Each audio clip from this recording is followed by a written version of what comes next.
Hey guys, welcome back to the Yankees franchise. Here at episode 18, end of season 2. We're doing the off season. We're going to go over the guys we're going to lose, possibly sign back. We're going to make a couple signings. We're going to make a lot of trades. So stay tuned. This should be a good episode as in season 3, after disappointing season 2. In this off season here, we are going to go full for it. I want to win a championship season 3, or at least put a team on there that is going to seriously compete, especially with the Tampa Bay Rays, because they don't lose games. Let's go over some of the free agents we're going to lose. You can see the list here. I'll go over one by one. Tyler O'Neill, he did solid for us. He ended batting .251 with 15 homers, and that's with missing about 2.5 months of the season. So that's very, very impressive from Tyler O'Neill. I liked him, didn't like him enough to sign him back. He will be leaving. Clay Holmes is a free agent. He had another good year, 2.40 ERA as our closer. 36 saves, 3 blown saves. He is a guy where I am considering signing him back. He's not going to totally not be re-signed. We're going to see who's out there for the bullpen. Age 32, if we can get him on a deal that's not too long. We'll see. Anthony Rizzo. Now, this is a guy I have thought about all season because I was sure I was not going to sign him back. Positive. But all he did was hit .327, 39 bombs, 87 RBIs. He had a career year at the age of 34, turning 35 this year. Now I don't know what to do, but I don't want to give a 35-year-old not only multiple years, but a lot of money because and especially in this game, he had a great year, but he's going to regress sooner or later. I mean, he's 35. He's just going to. Domingo Germán, he did a very solid job as our 5th starter. 2 years in a row, he had very good, high 3 and then low 4. I mean, that's solid from our low-end guys. He will be moving on from him, though. Domingo Germán will not be back next season. We have Clark Schmidt, who's in AAA, who we decided not to trade for this exact reason, because he's going to be our 5th starter this year. Jonathan Loaizaga, he had a pretty solid year out of the bullpen, 303 and 62 innings, much better than the previous year. However, I don't know if I'm going to sign him back. I like him a lot. Hard sinker. I really do like him, but I just don't know. We're going to see who's out there. I'm pretty sure we don't sign him back. Max Kepler, Tommy Kahnle, and Nick Ahmed, they're all leaving, not being signed back, so we're losing them as well. We have got rid of Aaron Boone. We haven't fired him. His contract was actually up, but he's won nothing. Hasn't got us any closer to the World Series than when he took over, 1 game away after Joe Girardi was let go and not signed back after that. So we're bringing in John Jay. He's actually the hitting coach in real life for the Miami Marlins. We're going to bring him in. I was looking for an ex-player, and there wasn't many on there that made sense. There wasn't any former Yankees. So, hey, I figured we'd bring John Jay. Let's get right into it. Corbin Burns signs with the Red Sox. We're going to make our first signing. It's Jock Peterson, lefty bat, who's going to platoon in the outfield. 2 years, $5 million, $2.5 million a year. I like that. I like Jock Peterson. I wish the Yankees would have traded for him, but the Giants are doing too good. So there's that. Some more signings around the league. Pete Alonso goes to the Cubs. The Mets don't sign back their star. He goes over to the Chicago Cubs, who are good in this save. And Christian Walker goes from Arizona to the LA Dodgers. He signs a big deal. We do end up signing Clay Holmes back. 2 years, $12 million. I thought that was fair for a guy who pitched pretty well this year, and we're losing Loaizaga and Tommy Kahnle, so we need to bring some bullpen arms back. So we bring in Clay Holmes. We're also going to bring in Andrew Chafin. We lacking lefties in the bullpen. I think he's a perfect fit. 1-year deal, $4.5 million. Lefty specialist with the sinker. Of course, guys have to have a sinker. Here we go. We're going to make a big trade. We're going to trade one of our top prospects, Spencer Jones, 23-70. He's not going to help us this season, although he's probably going to be great in the future, but he's not going to help us this season, along with Mitch Spence, 26-year-old, 70 rated B potential, to the Kansas City Royals for their first baseman, Vinny Pasquantino. I like this guy a lot. I think this guy has good potential. He's got a good swing. He fits Yankee Stadium. First baseman with power to replace Anthony Rizzo. I like this trade a lot. So Anthony Rizzo's gone. We bring in another Italian first baseman who the Yankees just need Italian players, I feel like. So we bring in him.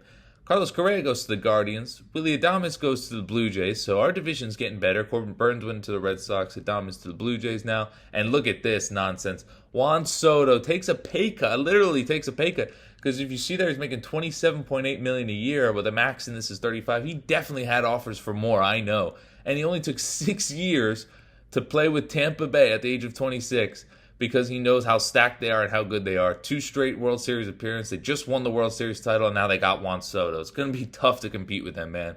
Shane Bieber goes to the Rockies, kind of random. We do lose Tyler O'Neill. He goes back to the Cardinals, where we traded him from. So good for him, good for the Cardinals. And there's just a fit there. I wasn't going to give him 5 years at $13 million. There's no way. So good for Tyler O'Neill getting that bag. We are going to make a trade. We're going to trade our number 1 prospect because we need a center fielder. We lost Tyler O'Neill. So you're going to see this trade right now. We're going to trade our number 1 prospect, Jason Dominguez, because he's not going to help us now. He's a great 74, only 22, a potential. But I want to win right now. I'm tired of waiting. And I was kind of getting desperate on center field options. There wasn't a lot that were really going to make sense. And this does, because the Marlins aren't great. And he's a lefty. So Jason Dominguez, Clayton Beeter, who we got from the Joey Gallo trade, actually turned into a good trade chip. And Andres Chaparro, just threw him in there. Solid hitting first baseman who will probably get some time in Miami. For Jazz Chisholm Jr., the cover star, obviously, this game, so he has a little bit higher overall than maybe he deserves. But he had a solid year. He had 29 home runs in back-to-back seasons. The average was down a little bit, but I think at Yankee Stadium he's going to hit more than 29 in the 30s or 40s. So I'm excited for Jazz Chisholm to join.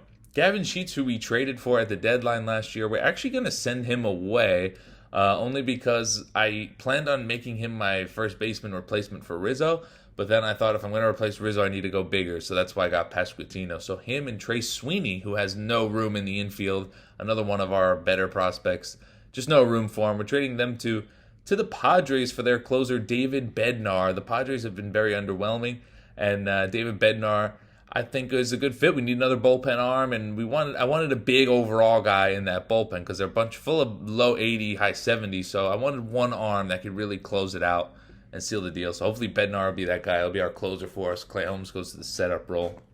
You'll look at our roster going into the season. Same rotation as last year, except besides Herman, we got Clark Schmidt. Again, it's a seamless fit. I like it a lot. In the bullpen, I like our arms. Michael King, Ron Marinaccio, Andrew Chafin, Jordan Hicks, Garrett Clevenger is another lefty option who was solid, and Darwinzon Hernandez, another lefty who I don't know if he'll start on the MLB team or he might just start on there as like a long relief guy, but we'll probably, if our bullpen's struggling, we'll maybe bring someone in. David Bednar and Clay Holmes are the quote-unquote closing pitchers, but I think David Bednar is going to be our closer. Made the All-Star team last year. Higher overall, and he's just better stats. He's a good closer. Our catchers are going to be Trevino and Austin Wells. Don't worry about Ben Rortford. He comes back. Vinny Pasquantino at first. First look at him in the Yankee uniform. Again, I like that signing a lot, man. I really do. Oswald Peraza comes back at second. Big year for him because if he doesn't get it together, I might trade him like at the deadline. So we'll see. Candelario, our third baseman. DJ, our utility, $15 million utility guy. Anthony Volpe. We actually signed Tyler Wade, I forgot as well, just as a utility backup infielder since we lost Nick Ahmed. He's back with the Yankees, Tyler Wade. Heart and soul of this team, as some would say. Just the GOAT, that's for sure. Left fielders are going to be Stanton, Jock Peterson, and Willie Calhoun. All three of them decent hitters. All three of them cannot field, so it's just mostly a platoon. With the simming, they probably won't play a lot, Peterson and Calhoun, but I like them for the lefties, and if Stanton goes down and maybe, for the postseason, they can have some magic as well. Jazz Chisholm takes over in center. Great fielding, good hitting against righties. 95 power he has against righties in this game. I'm expecting a big year out of him power-wise at Yankee Stadium. I really like the signing. I really do. And I like this team lineup balance more as well. And obviously Judge and Wright. So I hope you guys enjoyed this episode and didn't totally hate the moves I made. I tried to make the best trades I possibly could. And, of course, I'm obsessed with lefties that can hit home runs. So this lineup, what it's going to look like now is going to be super balanced and just beautiful. Got Shohei, Judge, Jazz Chisholm, Vinny Pasquantino. I have Stanton. So many guys with pop who can hit home runs. I'm feeling confident. As in the next episode, we'll open up the season against the Milwaukee Brewers on the road. So I hope you guys enjoyed. See you in the next one. Thanks for watching.